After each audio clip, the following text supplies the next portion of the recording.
suis heureuse, chers téléspectateurs, de vous retrouver encore en ce jour pour un nouveau numéro de votre émission Le Siège. Nous débattons des sujets d'actualité liés au Parlement, mais également à l'actualité politique en République démocratique du Congo, avec toutes les classes politiques, sociales, les leaders d'opinion, les députés nationaux et provinciaux et tous ceux qui s'intéressent de plus près à la République démocratique du Congo. Mesdames et messieurs, bienvenue une fois de plus dans Le Siège.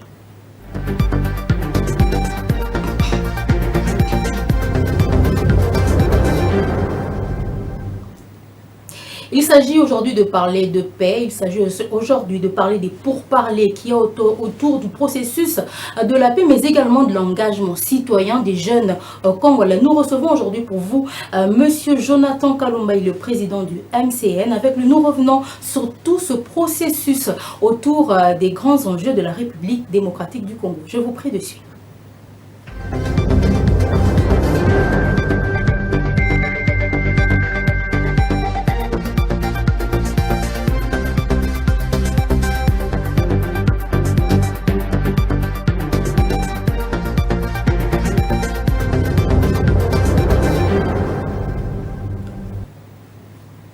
Une nouvelle fois, bienvenue à tous, chers téléspectateurs de partout où vous nous suivez. En ce jour, nous voulons aujourd'hui reparler des défis et des enjeux de la République démocratique du Congo, mais surtout l'engagement de cette jeunesse qui de plus en plus lève le temps, prend l'élan pour un pays plus beau qu'avant. Aujourd'hui, je viens de vous le dire, Monsieur Jonathan Kalumba, il n'est plus à présenter, un des jeunes leaders forts qui porte sa voix pour ce pays, pour justement que ce pays aille de l'avant. Monsieur Jonathan Kalumba, bienvenue. Merci Madame Trax.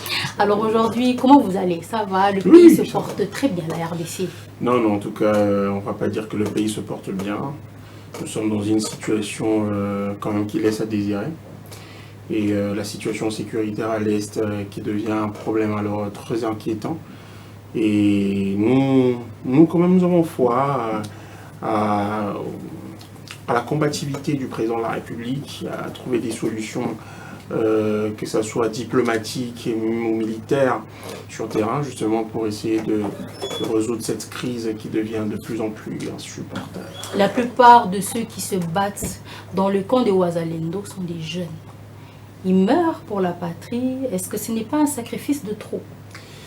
Je pense que, je l'ai toujours dit, que c'est toujours les jeunes qui sont au centre de l'action sur tous les secteurs de la vie nationale. Aujourd'hui, la guerre à l'est de notre pays, la jeunesse est au front. Nous avons vu les jeunes qui aujourd'hui ont intégré l'armée avec une forte mobilisation qui a été faite par plusieurs leaders politiques qui ont appelé la jeunesse à répondre à cet appel qui était patriotique. Raison pour laquelle d'ailleurs vous avez vu l'intensité avec laquelle les jeunes se sont engagés justement pour apporter un narratif qui donnait à la RDC une position pas victimaire mais une position où elle s'assumait pleinement sur les enjeux sécuritaires qui se passent à l'Est. Donc aujourd'hui vous encouragez finalement cette jeunesse, au-delà des mouvements citoyens, on y reviendra, à prendre finalement l'élan à adhérer à l'armée ou au Wazalendo, puisque c'est justement cette force qui est reconnue par l'État pour soutenir les FARDC. Non, nous allons faire la guerre sur tous les fronts. Alors, que les jeunes rejoignent l'armée, oui, nous encourageons cela, mais nous insistons, nous en tant que jeunes évoluons sur la scène politique, la société civile, nous voulons à ce qu'il y ait des mesures d'accompagnement qui vont encourager cette motivation que les jeunes portent aujourd'hui pour l'intérêt de notre pays. Nous allons maintenant parler du Doha, le processus de Doha. Qatar aujourd'hui s'invite, finalement on va dire s'invite à la fête, même si ce n'est pas la fête, avec tous les va-et-vient. Il y a eu d'abord le président Félix Tshisekedi, ensuite avec le président Paul Kagame, et puis il y a eu tout le ballet diplomatique autour de Qatar qui continue même lorsqu'il y a eu l'accord de principe signé à Washington, où il n'était pas directement impliqué. Il a quand même fait un communiqué pour saluer. Quel est votre regard finalement par rapport à ce processus? Nous n'avons pas pu, nous-mêmes en tant qu'Africains, régler nos problèmes, c'est le Qatar qui vient. Alors vous savez, la RDC est un pays stratégique au cœur des enjeux internationaux, diplomatiques.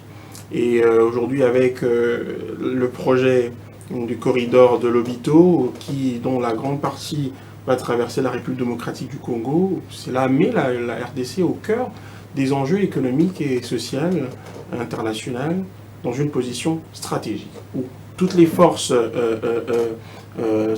internationales sont en train de se mobiliser justement pour essayer de capitaliser la position de la RDC dans les prochains enjeux du futur. Vous allez voir la position de Pékin, vous voyez la position de l'Union européenne, la position de Washington et même la position aujourd'hui des pays arabes. Vous comprenez aujourd'hui que la RDC est un pays non négligeable dans les enjeux. C'est finalement une réussite diplomatique d'avoir fait porter notre voix de la souffrance de la RDC depuis 30 ans sur le plan international. Alors, il ne faudrait pas que nous puissions crier victoire puisque nous sommes encore dans la combativité, nous sommes dans le terrain, nous sommes en train de jouer, voir dans quelle mesure on peut résoudre ce problème, cette crise qui devient insupportable et intenable, surtout pour la population. Alors, les négociations diplomatiques à Doha, moi je pense que ce sont des avancées qui sont significatives et il faut encourager. Et aujourd'hui, nous, la jeunesse, qui œuvrons dans la société civile, nous militons beaucoup plus pour que ces processus puissent réellement accoucher à une paix durable et inclusive. Il n'y a pas de conditions, vous ne trouvez pas, vous êtes sûr, c'est sous quelles conditions finalement que Doha est en train finalement de venir à la rescousse de la RDC de cette manière? Alors, c'est d'ailleurs une des grandes questions stratégiques aujourd'hui que nous devons évoquer, puisqu'il y a nécessité quand même que ces accords soient de manière stratégique et démocratique présentés à l'Assemblée nationale pour que tous les fils et filles du pays puissent en connaître les méandres. Aujourd'hui, l'on ne va pas s'engager. Vous avez vu que nous sommes revenus de plusieurs accords qui ont engagé la RDC sur certaines voies et aujourd'hui, il n'y a pas toujours eu des changements. Le président de la République parle d'une paix durable. Une paix durable qui veut dire que là où nous sommes en train de nous engager, nous devons en connaître les sorts. Nous devons connaître justement les méandres, les préalables qui sont définis et qui doivent être présentés à l'Assemblée nationale pour que la population congolaise puisse en prendre et en tirer. Mais est-ce que c'est ça le processus? Est-ce que tous les accords qui doivent signer le gouvernement a suffisamment les compétences pour signer des accords au nom de la RDC? Il faut absolument que ça passe par le Parlement? Bien évidemment, non. Pour des raisons comment je peux dire? Il ne faudrait pas que ça paraisse comme si ce sont des choses qui engagent qu'une partie des individus qui ont eu la charge de gérer l'État. Vous savez, nous avons mandaté des gens à l'Assemblée nationale qui représentent les intérêts de notre population. Et ce n'est pas pour rien que nous avions ces parlementaires à l'Assemblée. Parce que la population doit connaître donc quoi notre pays est en train de s'engager. Aujourd'hui, les moindres erreurs peuvent coûter cher à notre pays, puisque nous sommes déjà dans une position très difficile qui peut précipiter le pays à la balkanisation. Alors nous voulons que tout ce qui va concourir à des intérêts stratégiques de notre pays puisse faire objet de clarté, sans d'aucune zone d'ombre, pas d'ambiguïté. Mais vous avez vu l'accord des principes sur les réseaux, c'est un document qui est ouvert à tout le monde. Bien sûr, bien sûr. Je pense que les parlementaires aussi ont vu. S'il y a quelque chose à réclamer, ils l'auront fait savoir au gouvernement. Raison pour laquelle je suis en train d'évoquer cette situation pour que la population puisse en prendre connaissance pour en tirer justement toutes les conséquences. Selon vous, les conditions à la paix dans ces accords ne sont pas favorables à la RDC? Non, je ne dirais pas ça.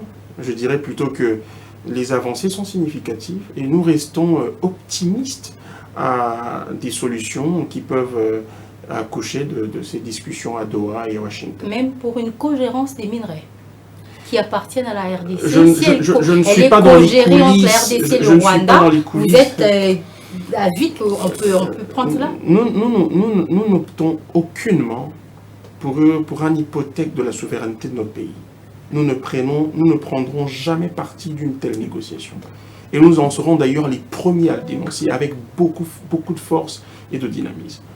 Je ne suis pas dans les coulisses de négociations du pouvoir, de ces négociations diplomatiques, mais nous faisons confiance à notre gouvernement et à nos institutions qui font des efforts assez considérables pour trouver des solutions. Mais nous sommes très regardants aussi sur les décisions qui vont être prises dans le cours de ces négociations.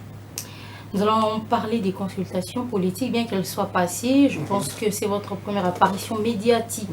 Après ces consultations politiques, beaucoup de quiproquos autour de cela. Mais j'aimerais qu'avant que je puisse poser ma question de fond, vous puissiez nous revenir un peu sur ce qu'a été votre entretien avec le conseiller spécial en matière de sécurité qui a réuni toutes les forces vives de la RDC en vue de la formation du prochain gouvernement d'Union nationale. Alors, nous avons été invités par le conseil spécial, justement, comme la coalition de forces vives de la jeunesse pour la paix et la cohésion nationale, qui est une plateforme de la société civile qui a fédéré plusieurs forces de la jeunesse au niveau national. Alors, dans ces discussions, nous laissons la primeur des résolutions de ces discussions au président de la République, mais du moins, nous avions eu à mettre des préalables, déposer des conditionnalités sur l'adhésion de la jeunesse à cette démarche, qui aujourd'hui est une démarche salvatrice, certes, mais il faudrait que les intérêts de la jeunesse soient définis et soient justement pris en considération de manière claire et sans ambiguïté. Lesquels les intérêts, par exemple, parce que vous parlez des intérêts, quels sont les intérêts de la jeunesse? Mon combat est beaucoup plus porté par une gouvernance beaucoup plus inclusive. Nous sommes dans une situation de crise politique. Dans des situations de crise politique, il est toujours préférable d'être beaucoup plus inclusif, de trouver beaucoup plus de moyens pour éviter les frustrations politiques. Alors, raison pour laquelle le président de la République a demandé à toutes les personnes, les fils et filles du pays, qui ne partagent même ceux qui ne partagent pas ces positions politiques, de prendre part à ces discussions de la nation, justement pour se convenir sur un juste milieu qui peut relancer notre pays dans une bonne gouvernance inclusive. Ma question directe, j'ai envie de dire question directe, ben c'est la recherche des postes. C'est clairement vu, c'est fluide, c'est la recherche du poste. Nous ne sommes parce pas que dans vous, finalement, vous revenez toujours sur la même rhétorique, 30% des jeunes qui doivent être respectés. Il n'y a pas eu un gouvernement qui a eu aussi de jeunes que ce gouvernement de Sominois. Il faudrait encore qu'on donne beaucoup plus de postes aux jeunes. Je n'en disconviens pas. Aujourd'hui, nous sommes dans une guerre générationnelle, vous allez le comprendre. Parce que, pour ma part, je pense que nous avions eu des acteurs qui ont été des acteurs clés de toutes les grandes décisions politiques de notre pays. Depuis 1997, l'entrée de l'AFDEL jusqu'à aujourd'hui, c'est qui a d'ailleurs été la cause de toutes les instabilités à l'est de notre pays. Et ces mêmes acteurs aujourd'hui sont les mêmes acteurs qui jouent des rôles stratégiques dans la gouvernance de notre pays. Il est d'autant plus légitime à notre génération, à cette jeunesse, de prendre ses responsabilités et de dire qu'il est temps pour que certaines composantes stratégiques, puisque nous sommes dans une période de crise et que nous concourons à une gouvernance d'union nationale, un gouvernement d'union nationale, il était beaucoup plus plausible pour nous de plaider la cause de la jeunesse issue de la société civile qui a longtemps été en dehors de la gouvernance de notre pays, mais qui a aussi des idées à apporter dans cette gouvernance aujourd'hui. C'est quelle jeunesse qui est finalement représentée, puisque ce n'est pas celle de la société civile?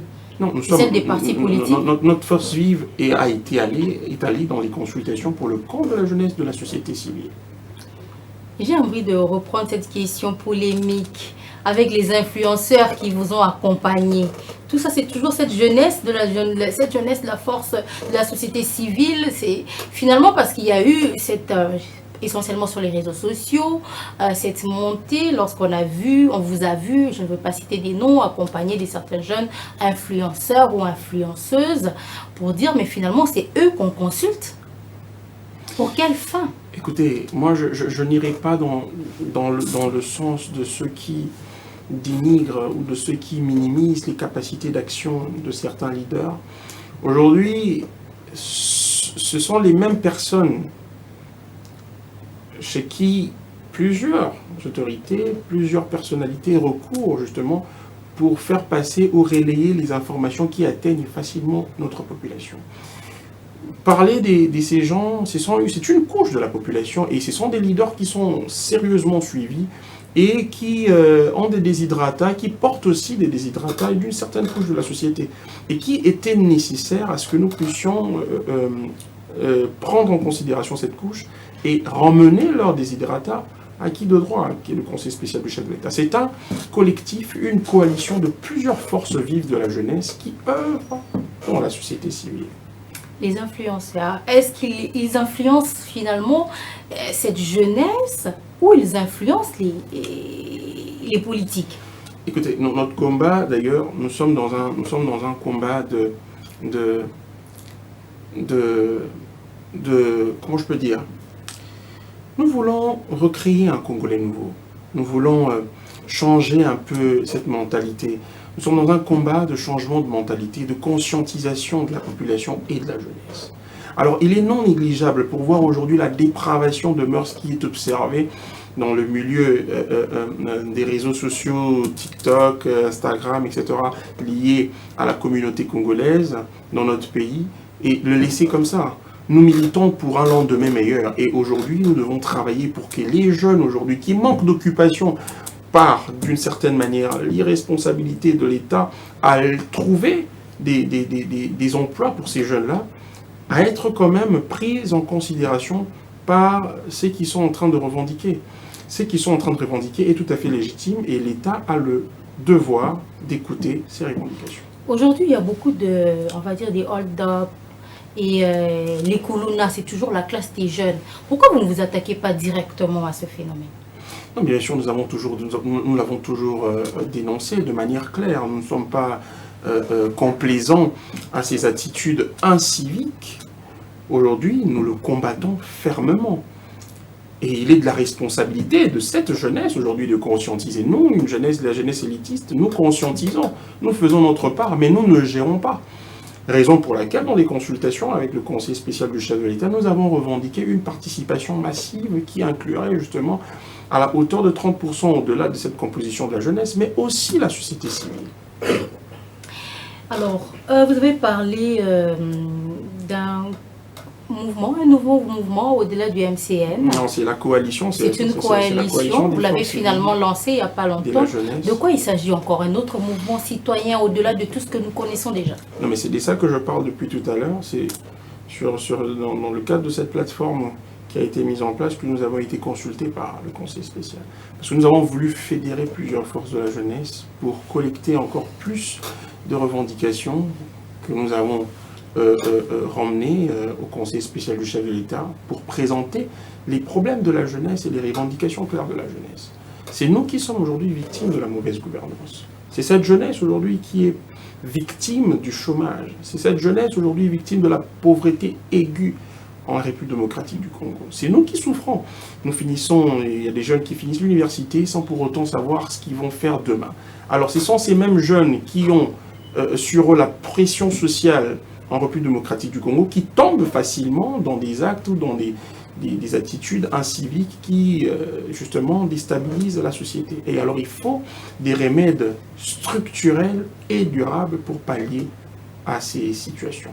Très bien, avant qu'on puisse continuer, je pense que si la régie est prête, plutôt, on va prendre l'élément, justement, un petit discours que vous faisiez pendant le lancement, je crois, de cette plateforme, avec un petit aperçu l'objectif essentiel de cette grande structure et nous allons revenir tout de suite après. D'accord.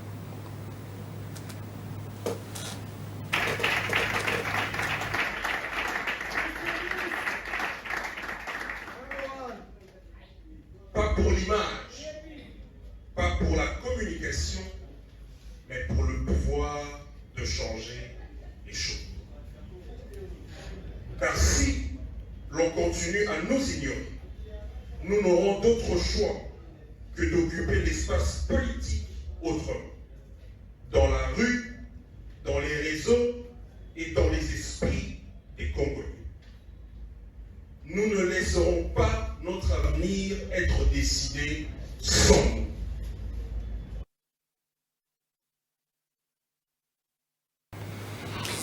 Nous ne laisserons pas notre avenir être décidé sans nous. J'aime bien cette phrase, mais est-ce que c'est vrai? Bien sûr. Les faisabilités, le système politique, est-ce que finalement c'est possible de prendre en compte cette jeunesse? Je ne parle pas de cette jeunesse élitiste ou cravate costume. Ici, on parle des jeunes qu'on appelle à Kinshasa les coopérants, qu'on appelle à Kinshasa les chauffeurs, qu'on appelle à Kinshasa tous ceux qui sont dans des coups de main. Est-ce qu'ils sont finalement pris en compte dans vos revendications? Bien sûr, aujourd'hui, il est impossible de ne pas tenir compte de cette classe moyenne qui d'ailleurs constitue à plus de 70% de la productivité économique de notre pays. Alors, nous nous efforçons à défendre leur cause. Nous voulons que ces jeunes soient dans un environnement qui leur permet de maximiser leur production, de maximiser leurs compétences, leur profil justement pour le besoin d'améliorer les conditions de vie des Congolais et eux et de leurs familles. Alors, c'est même ce qui pose problème aujourd'hui dans notre pays. Nous devenons totalement improductifs.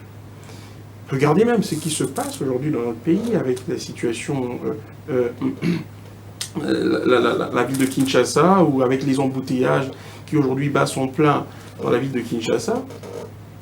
Nous sommes complètement improductifs. Il est impossible aujourd'hui de tenir 2 réunions de 2 heures d'affilée dans la ville-province de Kinshasa avec ces embouteillages. Il est impossible d'arriver tôt au travail, justement à cause de ces embouteillages. Certes, nous ne refusons pas la volonté que les autorités manifestent à vouloir, parce que j'ai vu plusieurs chantiers qui sont en train de se faire, mais aujourd'hui, nous ne devons pas, notre ville-province ou les dirigeants de la province ne doivent pas donner l'impression d'être dans les réactions, dans des mesures conjoncturelles. Et vous dites ça parce que vous étiez proche du gouvernement provincial précédent, ou du gouverneur précédent. Vous n'êtes pas assez proche de celui qui est présent et vous trouvez que ça ne marche pas partout. Je ne suis pas dans cette... Déjà, à votre information, je n'ai pas travaillé de manière officielle à la ville-province de Kinshasa. J'ai été au sein du parti, où l'autorité morale du parti était gouverneur de la ville-province de Kinshasa, je cite Gentini Ngobilambak. Alors, ce n'est pas pour parler de ça, moi je n'ai pas été gestionnaire de la ville de Kinshasa. Et déjà, d'ailleurs, à chaque fois que j'en avais l'occasion de discuter avec le président Gentini, je lui faisais part des différents problèmes qui persistaient dans la ville de Kinshasa. En fait, le problème aussi de nos autorités, comme lui-même l'avait dit lors de sa récente interview, aujourd'hui nos autorités ont un problème d'entourage. Aujourd'hui, la compétitivité et la méritocratie n'est pas quelque chose de prôné aujourd'hui dans le cercle du pouvoir des gestions de la cité de notre pays. Et choses qui doivent être revues pour que nous puissions optimiser quand même les rendements que nous voulons pour notre pays. Ce qui se passe dans la ville de Kinshasa donne l'impression d'un manque grave de planification urbaine. Nous sommes dans la réactivité. Les autorités donnent l'impression d'être dans des mesures conjoncturelles. Ils ne sont pas dans la planification. Mais par exemple, quand il faut parler des constructions anarchiques, l'État et même le gouvernement provincial a plusieurs fois des édits ont été faits pour interdire, c'est en vigueur, mais ce sont les citoyens qui ne connaissent pas. Dernièrement encore, le président de la République y est revenu en disant qu'il va suivre la destruction des maisons autour de la baie d'Ngalema. Ce sont les citoyens. Bien sûr, nous ne sommes pas contre le fait qu'il y ait une destruction de constructions anarchiques. Nous ne sommes pas contre.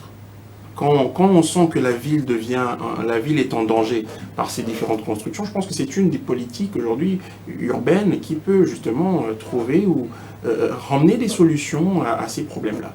Mais nous parlons d'une planification, nous parlons de l'anticipation. Aujourd'hui, il y a des gens qui ont construit à ces zones, ou dans certaines de ces zones qui ont été cassées, mais qui datent de 20 ou de 20 ans ou de 3 ans, de 30 ans, donc 2 ou 3 décennies. Ces personnes ont été enregistrées. Ces personnes ont eu des documents, l'État les a octroyés des documents qui attestaient de manière claire et limpide qu'ils sont propriétaires. L'État leur donne ces documents malgré qu'il y a interdiction de construire. Mais non, c'est ce que nous avons vu. Nous avons récolté des informations des personnes qui ont été victimes de ces casses, qui parmi eux disent que ce sont des maisons qui datent de 20, 30 ans. Et ils ont des documents de ces maisons-là. Raison pour laquelle nous disons que nous ne devons pas tomber dans la réactivité sans aucune planification. Ces personnes, certes, si ces documents, ou peut-être qu'il devait y avoir des enquêtes pour savoir qui sont responsables de ces égarements de la part de l'État, ces personnes aussi doivent faire objet d'enquête, puisque c'est cette même population aujourd'hui qui est victime. Parce que moi, je parlerai beaucoup plus des mesures d'accompagnement. Quelles sont les mesures d'accompagnement que l'État a mis à disposition de ces personnes qui ont été victimes de certains égarements des personnes qui ont assumé les fonctions de l'État et qui ont octroyé ces terrains à cette population aujourd'hui qui est victime de ces... Mais de manière concrète, quelles sont vos propositions pour en finir avec les embouteillages? Aujourd'hui, nous avons besoin, c'est la pluie, c'est les catastrophes que naturelles. l'autorité urbaine de la ville-province de Kinshasa puisse prendre ses responsabilités.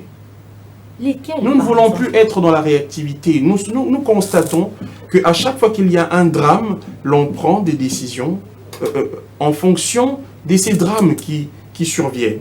Alors, ce n'est pas ça la planification de l'État. Ce n'est pas ça la planification de l'État. La gestion de la cité ne peut pas être gérée comme ça. Alors, nous voulons que l'État accentue sur la planification anticipative des événements, surtout dans la ville-province de Kinshasa. Les récentes pluies qui ont eu lieu dans la ville-province de Kinshasa, aujourd'hui, ont causé des énormes dégâts.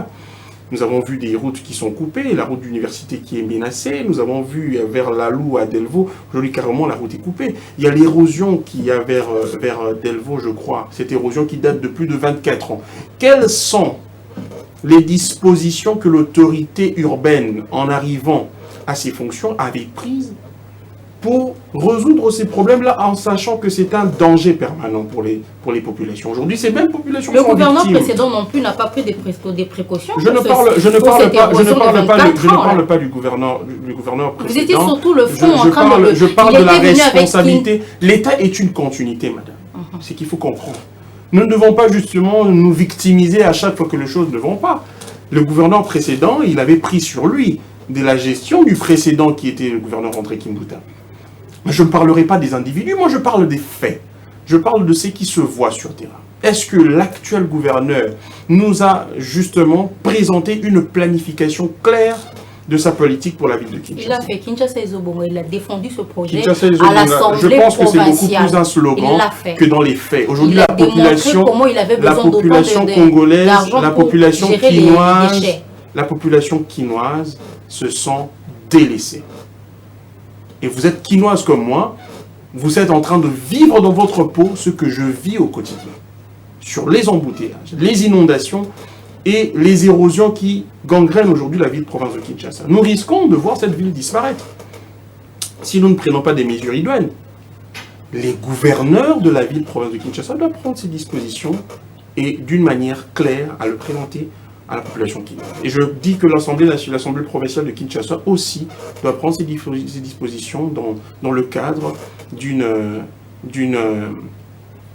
de veiller aux actions du gouvernement. L'Assemblée provinciale devrait faire quoi? Déjà, lancer une motion de destitution je ne parle pas de ça, mais je dis qu'aujourd'hui, il faudrait que chacun puisse prendre ses responsabilités pour le bien-être de la population quinoise. Dernière question. Jonathan Kalumba voudrait être gouverneur de la ville. Je ne suis pas dans les prétentions de poste. Aujourd'hui, je suis en train de défendre la cause d'une population aujourd'hui qui vit dans sa peau la situation difficile, la pression sociale aujourd'hui en République démocratique du Congo et plus particulièrement à Kinshasa. Et ceci doit être sérieusement pris en compte et il faudrait une amélioration considérable. Votre mot de la fin pour aujourd'hui, on parlait de Doha, de tout ce qu'il y a avec les pourparlers et on est revenu sur votre combat personnel. Votre mot de la fin, vraiment pour conclure. Alors moi, j'encourage les discussions qui sont enclenchées justement par la diplomatie congolaise, aussi les autres partenaires à Washington. Nous encourageons le fait qu'il y ait une paix réellement durable et que ce qui va être engagé pour la République démocratique du Congo respecte réellement les principes de souveraineté de notre État et que notre État ne soit pas hypothéqué sur l'autel des enjeux internationaux. Merci beaucoup, M. Jonathan Kalumba, d'avoir accepté notre invitation. C'est moi qui vous remercie, Mme Grace.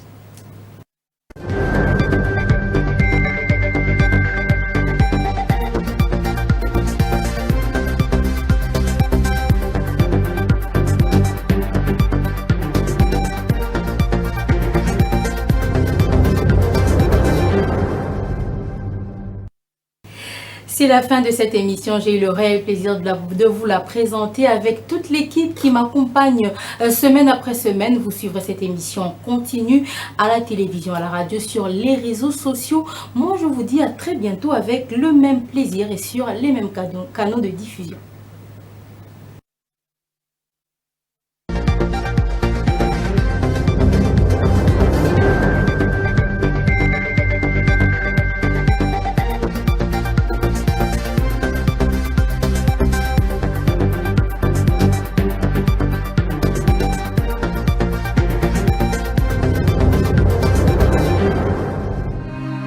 RTGA, mieux qu'une chaîne, un monde.